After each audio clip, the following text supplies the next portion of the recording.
राय star अपनी पत्नी के साथ कड़ी धूप में पूरी श्रद्धा से काम कर रहा था। दिन का सारा काम खत्म होने पर दोनों घर लौटने लगे। राय स्टार बहुत गरीब था, इसलिए जल्दी पहुंचने के लिए रास्ते के बगल से ही निकल गया। उसी समय व्हाइट 444 अपनी चमचमाती जीप से अपने बंगले की ओर जा रहा था। अचानक उसकी जीप से उसका छोटा बच्चा नीचे गिर पड़ा और जोर जोर से रोने लगा। राय स्टार व्हाइट 444 का दुश्मन होने के बावजूद उसके बच्चे को गोद में उठाकर प्यार से चुप करवाता है। बच्चा उसकी गोद में शांत हो जाता है। समय बीतता है, बच्चा बड़ा हो जाता है और राय स्टार व उसकी पत्नी उसे अपने बच्चों की तरह पालते हैं। सुबह जब बच्चा फ्रेश होकर स्कूल जाने के लिए तैयार होता है तो राय स्टार उसे स्कूल छोड़ने जाते हैं।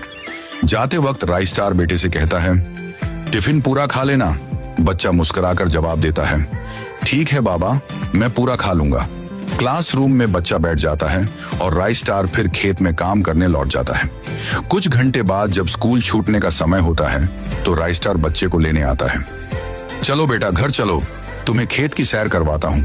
दोनों खुशी खुशी घर की ओर चल देते हैं, लेकिन जैसे ही झोपड़ी में प्रवेश करते हैं देखते हैं कि राय स्टार की पत्नी खून से लथपथ जमीन पर गिरी हुई है। राय स्टार रो पड़ता है, ये कैसी हालत कर दी किसने। बच्चा भी अपनी माँ को देखकर बिलखने लगता है।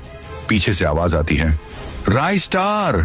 राय स्टार पीछे मुड़कर देखता है, वह व्हाइट 444 था अपने गुंडों के साथ। व्हाइट 444 बच्चे को देखकर कहता है, चलो बेटा हमारे साथ, मैं तुम्हारा असली पापा हूँ, तुम्हारी मम्मी इंतजार कर रही है। राय स्टार गुस्से से चिल्लाता है, नहीं, इसे किसी हाल में नहीं जाने दूंगा। इशारे पर गुंडे राय स्टार पर हमला कर देते हैं और सिर धड़ से अलग हो जाता है।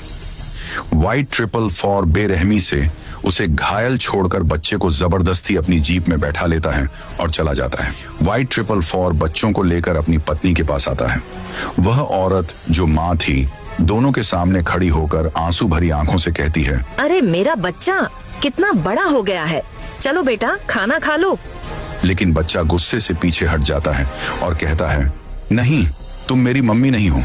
इतना कहकर वह दौड़ पड़ता है और सीधा राय स्टार और उसकी पत्नी की कब्र के पास पहुंच जाता है। कब्र पर गिरते हुए उसके आंसू जमीन को भिगो देते हैं।